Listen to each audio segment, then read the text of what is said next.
안녕하세요. 오늘은 어, 제 남해바닷길 제7코스 고사리 밭길에 나와 있습니다. 오늘은 그 KBS 방송국 1방송국 그 6시 내 고향 아시죠?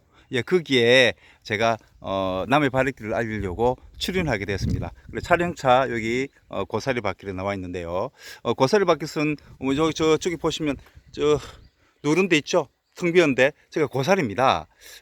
이 고사리가 아직 자랄 때가 안 돼서 가을쯤 되면 저기 있는 나무, 그다음에 고사리, 그리고 바다, 그리고 하늘에 파란색이, 녹색이 약간씩 차이가 납니다. 아주 미묘한 그 파란 계통의 그 물결을 산과 바다, 하늘 그래서 동시에 느낄 수 있습니다. 꼭 시간 되시면 가을에 한번 와 보시면 참 좋을 것 같습니다. 근데 여기에는 중요한 유적지가 있습니다. 바로 남해 가인리 화석 산지입니다.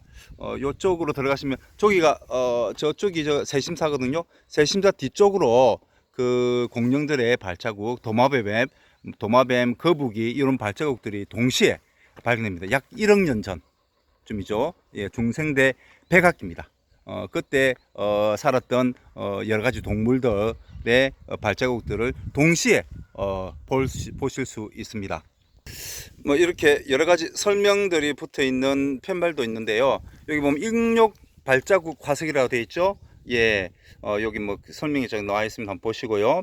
그 다음에 육식공룡 발자국 화석, 예, 나와 있습니다. 한번 보시고. 근데 여기서 좀 특징은, 아주 작은 육식공룡, 우리 주라시 파크, 주라기 공원이라고 하는 영화 아시죠?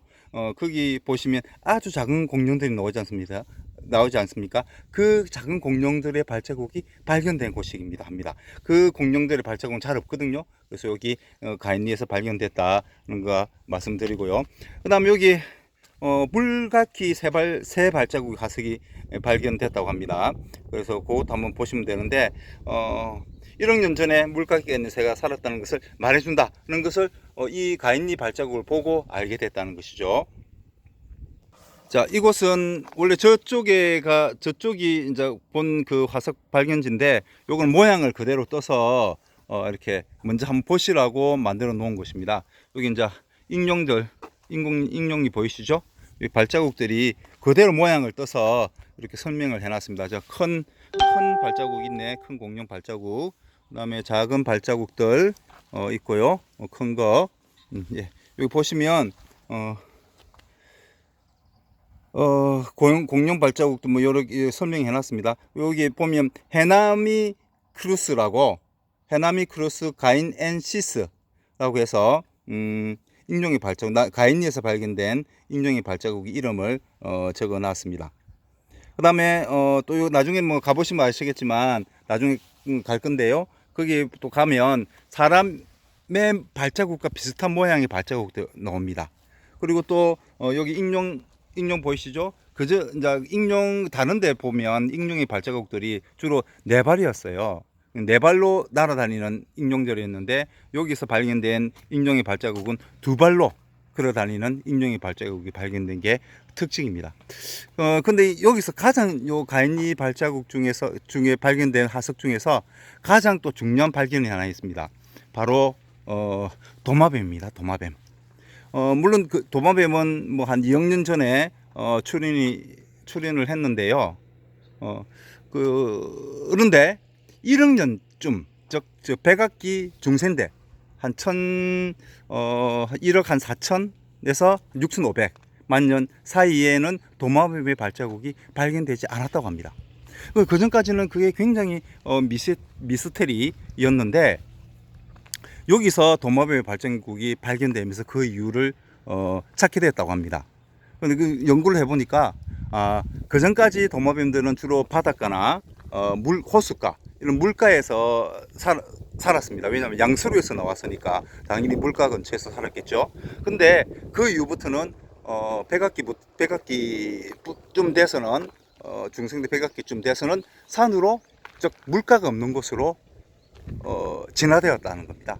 그러다 보니까 단단한, 원래 화석이라는 건 좀 물기가 있어야 됩니다. 그래 발자국이 찍혀서 그것이 퇴적화되고 이렇게 암석화되면서 화석화되는데 단단한 땅에는 발자국이 찍히지 않지 않습니까? 그러다 보니까 발견되지 않았던 것이죠.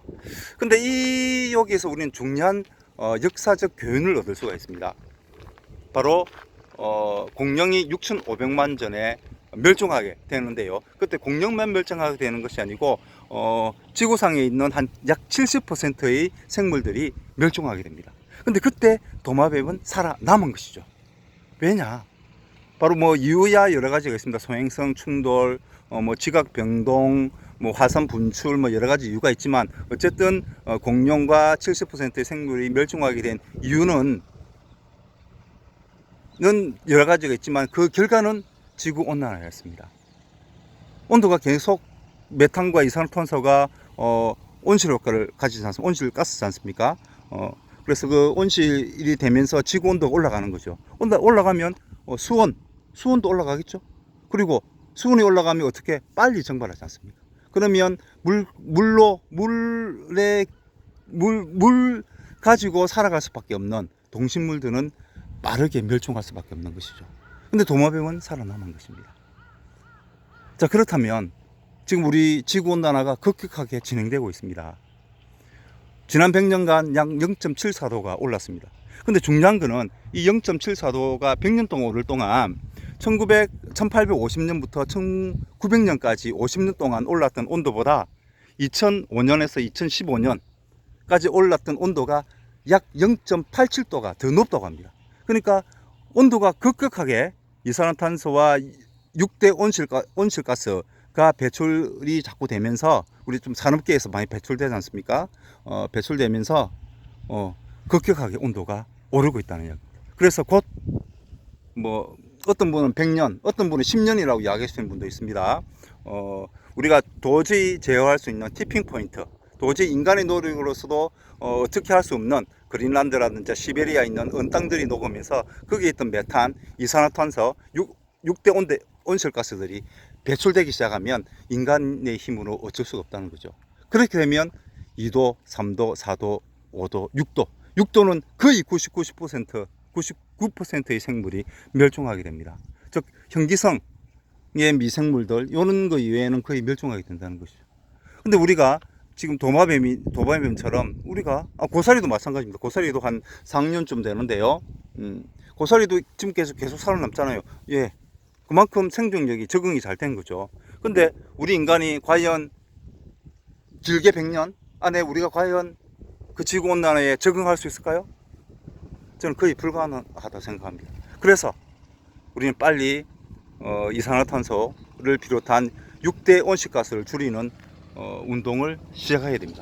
근데 그 이산화탄소나 6대 온실가스가 가장 많이 배출하는 데는 어디입니까? 바로 생산입니다. 생산 공정입니다. 소비의 문제가 아닙니다. 그래서 생산 공정을 친환경 산업구조로 바꾸는 노력을 게을리해서는 안 된다. 그러기 위해서는 탄소세가 반드시 도입되어야 된다. 저는 강력히 주장합니다.